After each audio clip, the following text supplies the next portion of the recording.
नमस्कार दोस्तों, मैं सुनील सोनी स्वागत करता हूं आपका अपने चैनल फिनटेक इंडिया पे, जहां पे हम बात करते हैं फाइनेंस के बारे में। तो आज का हमारा टॉपिक है फिक्स्ड डिपॉजिट। तो आइए जानते हैं क्या होता है फिक्स्ड डिपॉजिट, कहां से फिक्स्ड डिपॉजिट कराना चाहिए और फिक्स्ड डिपॉजिट में इन्वेस्टमेंट करने से पहले कौन कौन सी बातों को ध्यान में रखना चाहिए। तो शुरू करते हैं। ये देखिए दोस्तों, सबसे पहले जब हम फिक्स्ड डिपॉजिट की बात करते हैं तो सबसे पहले बात आती है क्रेडिटेबिलिटी की।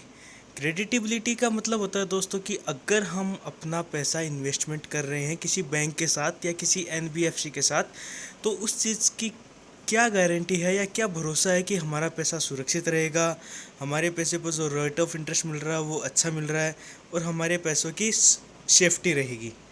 तो इसके लिए सर गवर्नमेंट ने कुछ संस्थाएं नियुक्त की हैं, जैसे आईसीआरए और क्रिशल।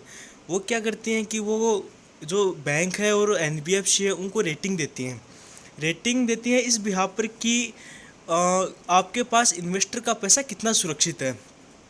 तो अगर मैं बात करता हूँ रेटिंग की, तो इसमें काफ़ी टाइप की रेटिंग दी जाती हैं, जैसे triple A, double A plus, double A minus, A plus, A minus and इस टाइप की रेटिंग दी जाती हैं। तो सबसे जो हाईएस्ट रेटिंग होती है वो होती है ट्रिपल ए रेटिंग।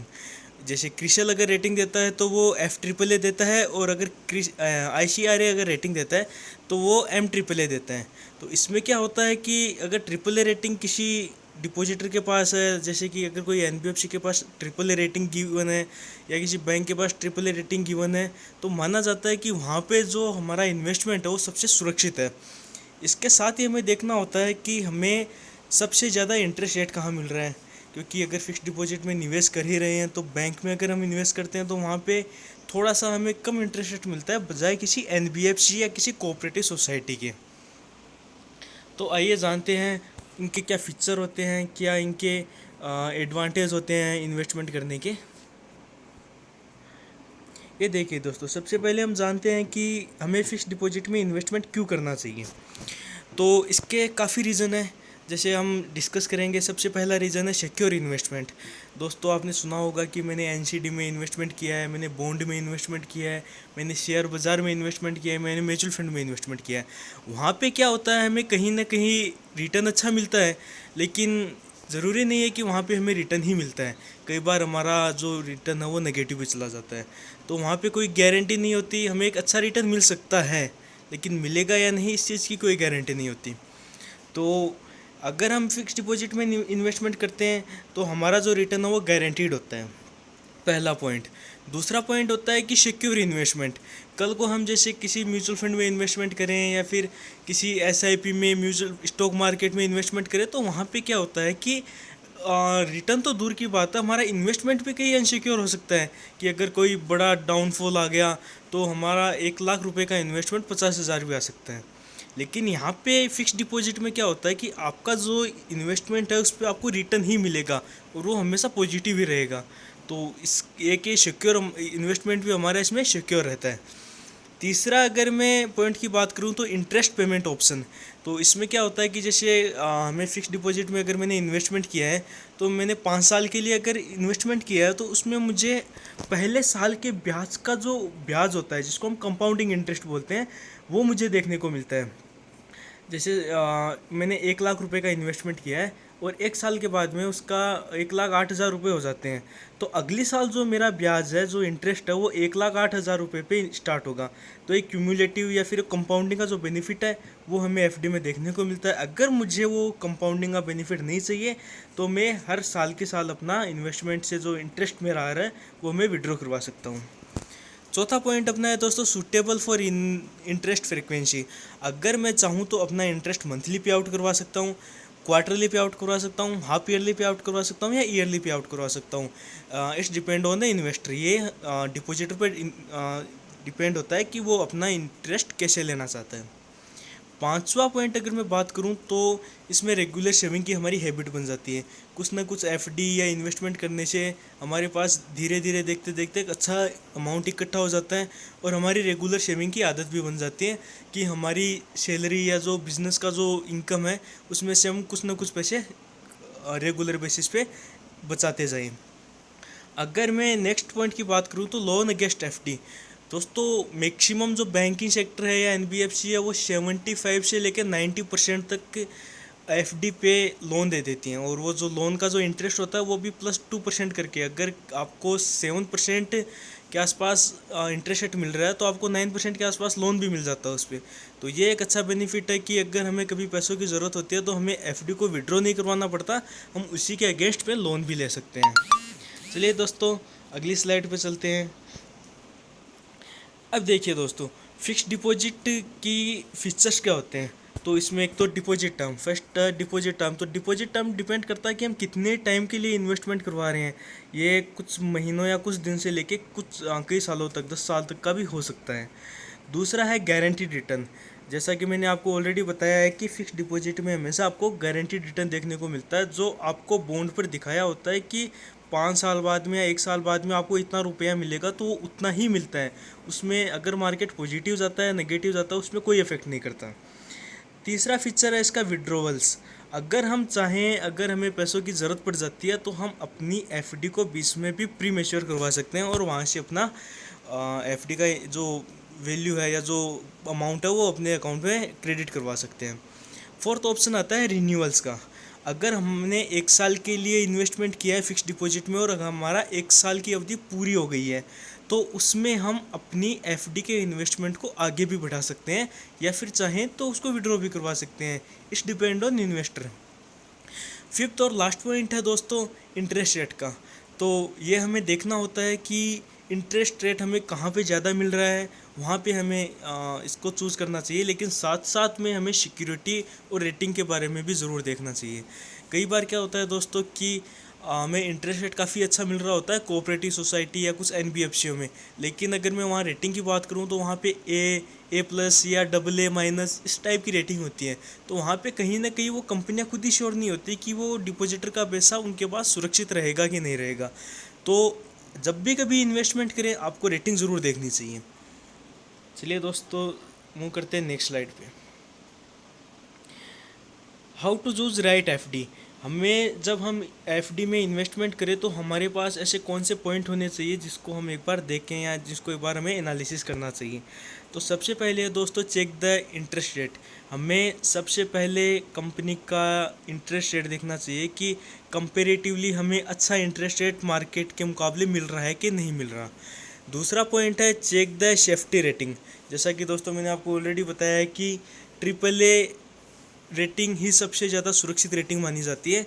इसके अलावा अगर AA- या ए रेटिंग अगर किसी कंपनी को गिवन हो तो वहाँ पे हमें एफडी इन्वेस्टमेंट नहीं करना चाहिए, क्योंकि वहाँ पे हो सकता है कि हमारे पैसों की वो सिक्योरिटी नहीं हो सके। तीसरे अगर मैं पॉइंट की बात करूँ तो check the minimum deposit limit. इसमें ये फ़ायदा हो जाता है दोस्तों कि कई बार क्या होता है हमारे पास छोटे अमाउंट में पैसा इकट्ठा होता है और हम चाहते हैं कि हम उसी की एफडी करवा दें। तो अगर कंपनी की लिमिट होगी कि 50,000 से नीचे हम इन्वेस्टमेंट नहीं लेते क्लाइंट से, तो वहाँ पे कुछ इश्यूज आ सकते हैं। तो वहाँ पे हमें कंपनी की मिनिमम लिमिट ज़रूर देखनी चाहिए। Check the penalty for a premature withdrawal. कई बार क्या होता है मित्रों कि जैसे मैंने इन्वेस्टमेंट किया और 1 लाख रुपए के साथ जैसे मैंने इन्वेस्टमेंट किया है और 1 साल के लिए इन्वेस्टमेंट किया है, लेकिन 6 महीनों के बाद मुझे पैसों की ज़रूरत हो गई और मुझे उनको विड्रॉ करवाना है। तो कई कंपनियां बोलती हैं कि हम आपके इस प्री मैच्योर विड्रॉल पे आपको पेनल्टी लगाएंगे, आपका जो इंटरेस्ट है वो तो आपको नहीं मिलेगा, इसके अलावा आपने जो 1 लाख रुपया दिया है उस पर भी आपको पेनल्टी लगा के आपको 1 या 2% जितना भी है वो लगा के आपको वापस रिटर्न मिलेगा। तो हमें चेक करना चाहिए कि कहीं एटलीस्ट हमारे इन्वेस्टमेंट पे कहीं पेनल्टी ना लगे अगर प्री मैच्योरिटी की कंडीशन आती है तब। और लास्ट पॉइंट है दोस्तों चेक द लॉकिंग टेन्योर। कई बार क्या होता है कि जैसे हम इन्वेस्टमेंट कर रहे होते हैं और हमें लॉकिंग पीरियड के बारे में कुछ भी नहीं बताया जाता, और अगर हमें बीच में पैसों की ज़रूरत पड़ जाती है तब कंपनी बोलती है कि अभी तो आपका लॉकिंग पीरियड है, हम आपको अभी आपका पैसा वापस रिटर्न नहीं कर सकते। तो हमें लॉकिंग पीरियड को भी ज़रूर देखना चाहिए। चलिए दोस्तों मूव करते हैं नेक्स्ट स्लाइड पे। दोस्तों एक एफडी में जब हम इन्वेस्टमेंट करते हैं तो हमें कैलकुलेटर के बारे में यहाँ पे दिया हुआ है। तो इसके बारे में कुछ फीचर्स वगैरह दिए हुए हैं कि अगर हम एफडी कैलकुलेटर यूज़ करते हैं तो हमें उसके क्या बेनिफिट होते हैं। हमें एक्चुअल में एफडी कैलकुलेटर यूज़ करना चाहिए उस टाइम जिस टाइम हम अपना इन्वेस्टमेंट कर रहे होते हैं। तो उसको क्या होता है कि जैसे इजी टू यूज़ कर सकते हैं। और जो रिज़ल्ट हमारा होता है कि प्री मेच्योरिटी पे कितना इन्वेस्टमेंट का रिटर्न मिलेगा और कंप्लीट मेच्योरिटी पे कितना मिलेगा, तो वो हमें result within a second मिल जाता है। वहीं पे हमें पता चल जाता है कि हमारा इन्वेस्टमेंट ये रहेगा और ये सब हमें मिलेंगे। इसके अलावा हमें एक्यूरेट रिज़ल्ट मिलता है वहाँ पे। और बाकी भी हम जैसे दो हमारे पास अगर कंपनियों की डेटा है तो वहाँ पे दोनों कंपनियों को हम एनालिसिस भी कर सकते हैं। तो ये सब हमें एफडी कैलकुलेटर को यूज़ करने से पता चल जाता है। चलिए दोस्तों, मूव करते हैं नेक्स्ट स्लाइड पे। ये देखिए दोस्तों, एफडी के कुछ फीचर्स होते हैं, तो आइए डिस्कस करते हैं उन फीचर्स को। पहला है flexible tenure between 12 to 60 months. जैसे मैक्सिमम जो एफडी या इन्वेस्टमेंट होता है वो 1 साल से लेके 60 महीने के बीच का होता है। तो उसके बीच में हमें कितना करवाना है इन्वेस्टमेंट, ये सारे कंपनी के रिकॉर्ड वाइज हमें मिल जाता है।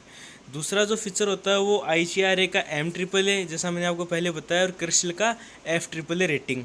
तो हमें जब भी इन्वेस्टमेंट करें हमें रेटिंग को ज़रूर देखना चाहिए।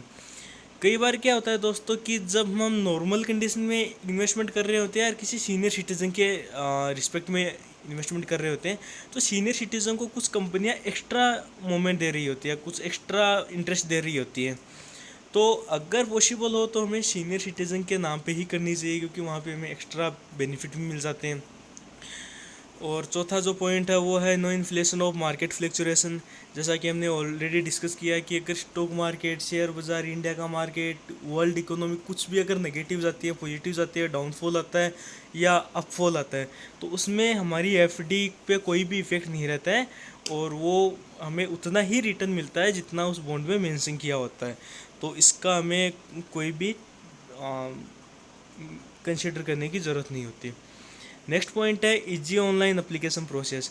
ये देखिए काफ़ी ज़रूरी होता है कि आजकल डिजिटल टाइम में हमारे पास जो हमने जो इन्वेस्टमेंट किया है उसकी सारी डिटेल हमारे पास ऑनलाइन ही अवेलेबल रहे, ताकि हमें बॉन्ड लेने के लिए या फिर प्री मेच्योरिटी जैसे कामों के लिए हमें बैंक या कंपनी के चक्कर नहीं लगाने पड़ते। नेक्स्ट पॉइंट है दोस्तों one of the highest interest rate. ये हमें ज़रूर देखना चाहिए कि अगर हम कंपेरिजन करें तो बैंक से अच्छा इंटरेस्ट रेट में NBFC में मिल जाता है। और कुछ NBFCs ऐसी होती हैं जो अच्छी रेटिंग के साथ अच्छा रिटर्न भी देती हैं। तो हमें अपना इन्वेस्टमेंट वहाँ पे ज़रूर करना चाहिए। ज़रूरी नहीं कि हर बार बैंक में ही इन्वेस्टमेंट करो, वहीं पे सारी सिक्योरिटी हमें मिल सकती हो। अगर मैं बात करूँ कुछ कंपनी की, जैसे बजाज फाइनेंस है, तो वहाँ पे क्या होता है कि जैसे उनके पास अच्छी रेटिंग होती है और उनकी इंटरेस्ट रेट भी बैंक के मुकाबले काफ़ी अच्छी होती है। तो देखिए दोस्तों, आप खुद भी नेट पे सर्च मार सकते हैं, Muthoot finance, Bajaj finance, Shriram transport finance, Mahindra and Mahindra finance, इन सब कंपनियों की रेटिंग काफ़ी अच्छी है और यहाँ पे रेट ऑफ इंटरेस्ट भी काफ़ी अच्छा है जो बैंक से हमें मिल सकता है। चलिए दोस्तों, मूव करते हैं नेक्स्ट स्लाइड पे।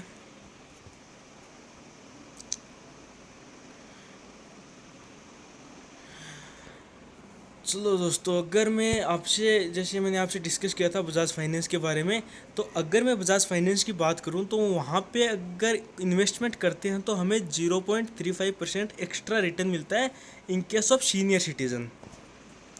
इसके अलावा मिनिमम डॉक्यूमेंटेशन रहते हैं, जो नॉर्मल जो डॉक्यूमेंट्स रहते हैं, आधार कार्ड, पैन कार्ड और एक बैंक का पासबुक का फ़ोटो, जो भी वहाँ पे रिक्वायरमेंट रहता है। इसके अलावा जैसे मैंने बात की क्रेडिटेबिलिटी की या रेटिंग की, तो बजाज फाइनेंस के पास काफ़ी अच्छी ICRA और क्रिसिल की रेटिंग है जो FAAA और M AAA है। तो यहाँ पे कोई दिक्कत नहीं आती। और 1 साल से 5 साल तक का आपको इसमें टेन्योर मिल जाता है इन्वेस्टमेंट करने के लिए। और स्टार्टिंग जो इन्वेस्टमेंट है इनका वो 25,000 से स्टार्ट है। तो ये एक पॉइंट हो सकता है कि जो छोटे इन्वेस्टर हैं, जिनकी छोटी सेविंग है, वो सोच सकते हैं कि अगर करवाएं कि नहीं करवाएं, कि क्योंकि बैंक का जो, अगर मैं FD की बात करूँ तो 1000 रुपीज़ या 500 से भी स्टार्ट हो जाती है। तो ये एक बजाज फाइनेंस का थोड़ा सा हायर इन्वेस्टमेंट अमाउंट रहता है। बाकी देखिए दोस्तों, मूव करते हैं नेक्स्ट स्लाइड पे। ये देखिए दोस्तों, यहाँ पे मेरा नाम और मेरा mobile and WhatsApp number mention हो रहा है, साथ में मेरी मेल ID भी आ रही है। तो आपको अगर फिक्स डिपॉजिट के बारे में कोई भी चीज़ जाननी हो, यहाँ पे कितना टैक्स लगता है, TDS किस कैटेगरी में कटता है, तो आप मुझे बेशक कॉल कर सकते हैं। इसके अलावा